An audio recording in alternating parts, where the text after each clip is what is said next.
எல்லோருக்கும் வணக்கம். எல்லாம் எப்படி இருக்கீங்க? நல்லா இருப்பீங்கன்னு நினைக்கிறேன். நானும் சிறப்பாக இருக்கேன். வீடியோ ஆரம்பிக்கிறதே சாப்பாடுலேருந்து ஆரம்பிக்க போகிறேன். என்ன லஞ்சு வந்திருக்கு, பாப்பா என்ன வந்திருக்குன்ட்டு.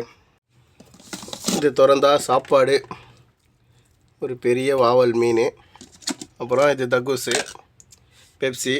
நான் கடையிலேருந்து ரசம் வாங்கின்னு வந்தேன், சளி பிடிச்சிருக்குன்னு. சாப்பிட்லாம்.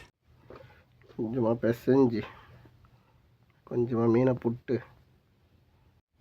சேஸ் ஃப்ரெண்ட்ஸ், சூப்பராக இருக்குது. எவ்வளோ பேர் தலை பாருங்க. சரி சாப்பிடுவோம். இந்த சாப்பாடை நிம்மதியாக கூட ஒரு 2 வாய் சாப்பிட்லைங்க. நான் இப்படி எடுத்து வாயில் வச்சு ஓனர் ஃபோன் பண்ணார். எங்கிற அப்படின்னு கேட்டார். ரூமில் சாப்பிடுங்க பாபா அப்படின்னு. சரி அப்படியே வச்சுட்டு வா, என்னோட 2 ஃப்ரெண்டு வந்துக்கிறாங்க, வந்து டீ ஊற்றி கொடுன்னு திவானியா வர வச்சிட்டாரு. அப்புறம் போய் திவானியில் டீ ஊற்றி கொடுத்துட்டு மணி ஒரு 4:45 ஆகிடுச்சு. 4:45க்கு பையன் ஃபோன் பண்ணிட்டான். அவனை கிளப்பில் விட்டுட்டு வந்தேன். அவன் குமார் வந்து என்னை இட்டுன்னு போ அப்படின்ட்டான். அப்புறம் அவனை போய் இட்டுன்னு வந்து ஒரு 5:30 போல் சாப்பிட்டு பாத்திரம்லாம் கழுவி வச்சேன். திருப்பியும் வீட்டில் இட்டுன்னு வந்த விட்ட பையன் குமார் என்னை இட்டுன்னு போய் எங்கள் தாத்தா வீட்டில் விடு அப்படின்ட்டான். இப்போ அவனை இட்டுன்னு வந்து சாத்தாப்டனில் விட்டு வீட்டுக்கு போய் நிற்கிறேன். டிரைவர் வேலைக்குன்னு வந்தால் இதெல்லாம் இருக்குந்தாங்க. இதெல்லாம் இல்லாமல் ஒரு நாளும் கடந்து போகாது. அதான் நீங்கள் டிரைவர் வேலைக்கு வரா மாரினா கேட்டுக்குங்க. வீட்டில் திவானியா டியூட்டி அதெல்லாம் இருக்குதா, ஏன்னா டீ கேஃபே வச்சு கொடுக்கணுமா, கார் எவ்வளோ கார் இருக்குது, அண்ணன் தம்பிங்கெல்லாம் ஒன்றாக்கிறாங்களா அப்படின்னு எல்லாம் கேட்கணும்.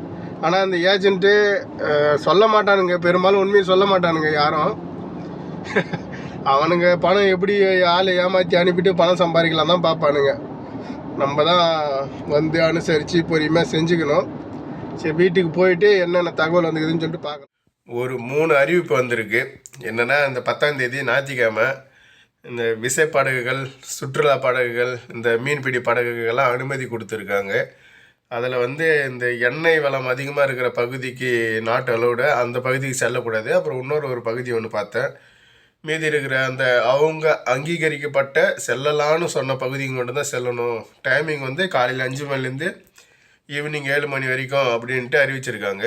அதுக்கப்புறம் நம்முடைய நட்பு நாடான ஐக்கிய அரபு அமீரகத்தின் துணையுடன் இந்த குவைத்திலிருந்து பொது நிதியை தவறாக பயன்படுத்தி அப்புறம் இந்த போலி சான்றிதழ்லாம் வழங்கி எல்லா தப்பெல்லாம் பண்ணிவிட்டு தப்பி போன ஒருத்தரை கைது பண்ணியிருக்காங்க. அதுக்கு ஐக்கிய அரபு அமீரகம் உதவி பண்ணியிருக்குன்ற மாரி அந்த தகவல் வந்திருக்கு. இந்த வாரம் ஃபுல்லும் வெறும் அரெஸ்ட் வாரம் தான். எல்லாரையும் கைது பண்ணினே இருக்காங்க வலிச்சு. இன்றைக்கும் ஒரு 10 பேர் அரெஸ்ட் பண்ணியிருக்காங்க அந்த மக்பல்லா அந்த ஏரியாவில். இந்த சீரற்ற முறையில் கடையை வச்சுருந்தோம், விதியை மீறி சில பொருளெல்லாம் விட்டுறதுக்காகவும் ஒரு 10 பேர் கைது பண்ணியிருக்காங்க அப்படின்ட்டு பாதுகாப்பு அமைச்சுக்கு வந்து தெரிவிச்சிருக்கு. இப்போதைக்கு இந்த 3 தகவல் தான் வந்துச்சு. அது உங்க கூட ஷேர் பண்ணிக்கிறேன். தூங்குறதுக்குள்ளே வேறு ஏதாவது தகவல் வருதான்னு பார்த்துட்டு சொல்கிறேன். சாத் அப்துல்லாவில் விட்ட பையனை போய் இட்டுன்னு வந்துட்டேன். டைமு இப்போ 11 மணி ஆகுது. எதுக்கு தான் இந்த போலீஸு செக்கப் பண்ணிக்கிறாங்கன்னு தெரியல. டெய்லியும் அது ஒரு நிமிஷம் ஆகுது. ஒரு துவாரில் பக்கத்தில் செக் பண்ணுறாங்க. சரி அதில் பூந்து வேற ஒரு வழி போகலான்னு பார்த்தா அந்த இடத்துல செக் பண்ணுறாங்க. இன்னொரு இடத்துல பூந்து வரலான்னு பார்த்தா இங்கேயும் செக் பண்ணுறாங்க. 10 நிமிஷத்துக்கு போய் வர வேண்டிய இடத்துல செக்கிங்னு போட்டு 1/2 மணி நேரத்துக்கு மேலே ஆகுது. சரி எட்டுன்னு வந்து விட்டுட்டேன். தகவல் எதுவும் சரியாக வரல, அதனால் வீடியோவும் சரியாக சொல்ல முடியல. அதுக்கேற்ற மாதிரி வேலையும் வரமாட்டேருக்கு. சரி ஃப்ரெண்ட்ஸ், சேம் டைலாக் தான். நாளைக்கு வேலை எப்படி வருது, நாளைக்கு எப்படி தகவல் வருதுன்னு பார்ப்போம். நாளைக்கு வீடியோவில் சந்திக்கிறேன். பாய், தேங்க்யூ.